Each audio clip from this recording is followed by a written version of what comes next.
Rajamouli multi starrer cinema ఇంకా start అవ్వలేదు, కానీ ఆ సినిమాకి సంబంధించిన ప్రీ ప్రొడక్షన్ వర్క్స్ అయితే మాత్రం స్టార్ట్ అయ్యాయి. ఇక మల్టీ స్టారర్ సినిమా అన్న వెంటనే గాసిప్ రాయుళ్ళు కామ్గా కూర్చుంటారా? ఆహా, అప్పుడే సోషల్ మీడియాలో రచ్చ రంబోలా మొదలైంది. అందులో భాగంగా మరీ ముఖ్యంగా ఈ సినిమాలో మహేష్ బాబుతో పాటు స్క్రీన్ షేర్ చేసుకోబోతున్నది ఇంకెవరు, ఈ హీరోనే అంటూ ప్రచారం చేసేస్తున్నారట. మరి గాసిప్ రాయుళ్ల దృష్టిలో ఉన్న ఆ హీరో ఎవరు, మీరే చూడండి. గుంటూరు కారం హంగామా ఎండింగ్ వచ్చేసింది.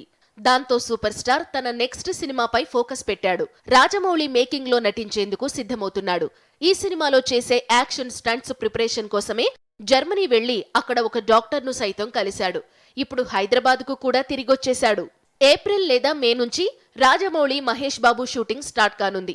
ఇప్పటికే కథ మొత్తాన్ని రెడీ చేసి రాజమౌళికి అప్పగించారు విజయేంద్ర ప్రసాద్. ఆ కథకు మెరుగులు దిద్దుతూ తనదైన మార్క్ కనిపించేలా ఇంప్రూవైజ్ చేస్తున్నాడు రాజమౌళి.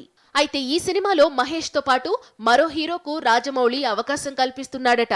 కథలో భాగంగా ఒక సీనియర్ హీరోకు రోల్ ఉందట. ఆ క్యారెక్టర్ను నాగార్జునను చేయవలసిందిగా రాజమౌళి అడుగుతున్నాడట. అందుకు కింగ్ కూడా సుముఖంగానే ఉన్నాడు. నాగార్జునకు పాన్ ఇండియా వైడ్ గా ఫ్యాన్స్ ఉండడం, ఇటీవల బ్రహ్మాస్త్రలోని పాత్రలతో మరింత దగ్గర కావడంతో మహేష్ మూవీలో నాగార్జున ఎంట్రీ కన్ఫర్మ్ అంటున్నారు గాసిప్ రాయుళ్లు.